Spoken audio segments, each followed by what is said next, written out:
It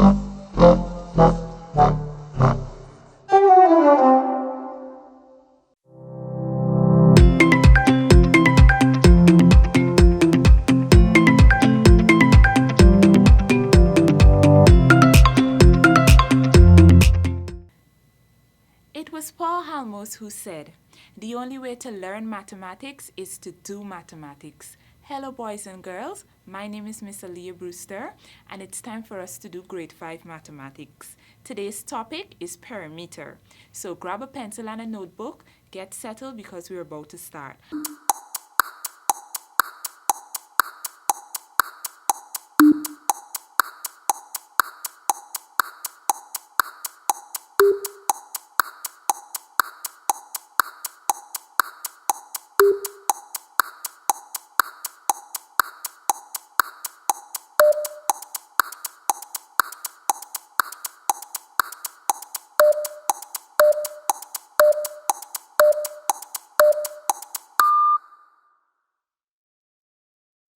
Are you ready? Because I'm ready. Let's begin. I always like to start off each lesson with a warm-up exercise. For today's warm-up activity, we'll be reciting the 14 times table. You can join in with me. Let's begin. 14 times 1 is 14.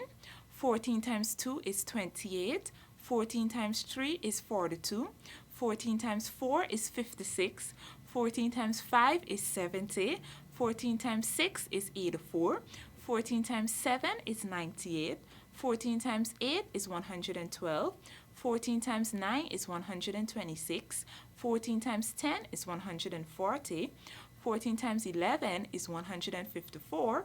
And 14 times 12 is 168. Whew! That was a mouthful. Let's move on to another warm-up exercise activity. We have a problem here and we need to solve it. Let's read. There are 5 children in a garden picking flowers for Mother's Day. Each child picks 14 flowers to make a bouquet. How many flowers did they pick all together? Remember, 5 children are in a garden and each of those children picked 14 flowers. Our job is to find out how many flowers did they pick all together. To do this, we will multiply 14 by 5 and we'll get 70. Therefore, each child or all the children would have picked 70 flowers in total. Let's do another problem. Suppose a company made 42 beds to be delivered to a company in Georgetown. A delivery truck can only accommodate 14 beds. How many delivery trucks do they need to deliver all the beds at the same time? So the company has made 42 beds and they need to ship these beds from where they are to a company in Georgetown. And they want to ship all the beds at the same time. Our task is to identify how many trucks we have to use to ship each bed, bearing in mind that one truck can fit approximately 14 beds. What we must do to solve this problem is to divide 42 by 14, and the answer we'll get is 3. Therefore, the company needs to hire 3 trucks to deliver 42 beds at the same time. Thank you for participating in today's warm-up exercise. Now it's time for us to move on to perimeter. But before we begin our actual work, we'll start off by singing a song that will help us to better understand the topic. The song is sung to the tune of The Farmer and the Dell. I'm not so good at singing and I would really appreciate it if you would sing along with me. The words are right there. Let's sing together. Perimeter is around, perimeter is around. Oh, oh, don't you know perimeter is around? You add up all the sides, you add up all the sides. Oh, oh, don't you know you add up all the sides? You want us to do that again? Okay, let's try it one more time. Perimeter is around, perimeter is around. Oh, oh, don't you know perimeter is around? You add up all the sides, you add up all the sides. Oh, oh, don't you know you add up all the sides? That was so much fun. From the song, you may have an idea of what perimeter is, but let's actually discuss and dive in to what it actually is. Perimeter is the distance around a plane shape. It is the distance around a plane shape. And the perimeter is found by adding all the length and breadth measurements. For example, if you have a rectangle and you were asked to find the perimeter for that shape, what you would do is simply add all the sides of that shape. You add the length, you add the breadth, you add the second length, and then you add the second breadth. That figure or that sum would give us the perimeter measurement for that shape. Let's use an example to help us to better understand how to calculate perimeter. For this example, we'll use a formula. The formula for calculating perimeter for a regular shape, not an irregular shape, but for a regular shape, is P equals to 2 times length and breadth, meaning we fit in the length and the breadth, and we multiply both the length and the breadth by 2. For example, we have a rectangle. The two long sides are measured at 5 cm, while the two short sides are measured at 3 cm. Therefore, the length is 5 cm and the width is 3 cm. Therefore, what we do, we add all four sides. We can do it by simply adding 5 plus 3 plus 5 plus 3, and that will give us 16 centimeter. Or we can use the formula, which is 2 times length plus breadth. So we take the length, which is 5 centimeter, we multiply that by 2, which will give us 10 centimeter, and then we add 2 multiplied by the width, which is 3 centimeter. 2 times 3 would give us 6.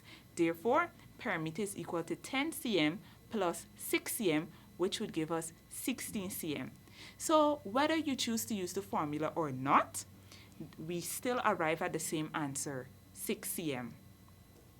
Now let's look at another example where we'll be calculating the perimeter for an irregular shape. If you notice the shape there, it has 4 sides, but it's not quite a square. It's irregularly shaped because each side is measured differently. For example, the first side is measured at 5 centimeter, while the other side is 8 centimeter, and then at the bottom there you have 3 centimeter, and the other side is 6 centimeter. So you see, each side is not the same, therefore we describe it as an irregular shape. How do we calculate the perimeter for irregular shape? Same method. We can add all the sides, because remember, perimeter is around, you're adding everything around that shape. So we add 5 plus 8 plus 3 plus 6, and that will give us 22. Therefore, the perimeter for this shape is 22 centimeter. Remember, boys and girls, when you're writing your answer, if you're calculating in centimeter, meter, feet, whatever it might be, you have to include that unit of measurement in your answer. You cannot put the perimeter is 22. 22 what? Dogs and cats? No, 22 centimeter, because we're working with centimeter. Now it's time for you to try an activity on your own. For this activity, you're required to calculate the perimeter for 2 shapes. The first shape is a rectangle. We were given the length, which is 14 feet, and the width, which is 6 feet.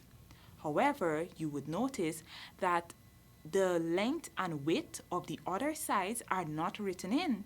But you are smart, boys and girls, and I know that you will understand that a rectangle has 2 long sides, and those 2 long sides have the same measurement, while the 2 short sides have the same measurement as well. Therefore, if you're going to find the perimeter for that shape, you can assume that the measurement for the top is at the bottom, and the measurement for the 2 sides are the same as well. For the second shape, which is a irregular shape, we have many lengths. The first one at the top is 3 centimeter. Then we have 2 centimeter, 4 centimeter, 3 centimeter, 7 centimeter, and 5 centimeter. You have to find the perimeter for that one. That should be quite simple for you. Good luck.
Did you get all correct? Let's check and see. For the rectangle, we were given a length of 14 feet and a width of 6 feet. Using the formula, we can apply ourselves to find the perimeter. Remember, the formula is perimeter equals to 2 times length and breadth. Therefore, we multiply the length first by 2, which is 14 feet. So 2 times 14 would give us 28. And then we multiply the breadth by 2. 2 times 6 would give us 12 feet. Therefore, the perimeter is equal to 28 feet plus 12 feet, which would give us 40 feet. So the perimeter for that rectangle is 40 feet. And if you notice, we would have added in the unit of measurement. We did not say perimeter equal to 40. No, we said the perimeter is equal to 40 feet. For the second shape, we did not use the formula because that shape is an irregular shape and it does not have equal sides. Therefore, what we did is simply add all the sides together. We added 3 centimeter plus 2 centimeter plus the 4 centimeter, 3 centimeter plus 7 centimeter plus 5 centimeter, and that would give us a total of 24 centimeter. Therefore, the perimeter for that shape is 24 centimeter. I hope you enjoyed today's lesson, boys and girls. Remember, the only way to learn mathematics is to do mathematics. Therefore, even though our study time might be over, that does not mean that you have to stop working. If you wish to be successful at your upcoming exam, you have to continue to practice. Thank you once again for tuning in, and goodbye.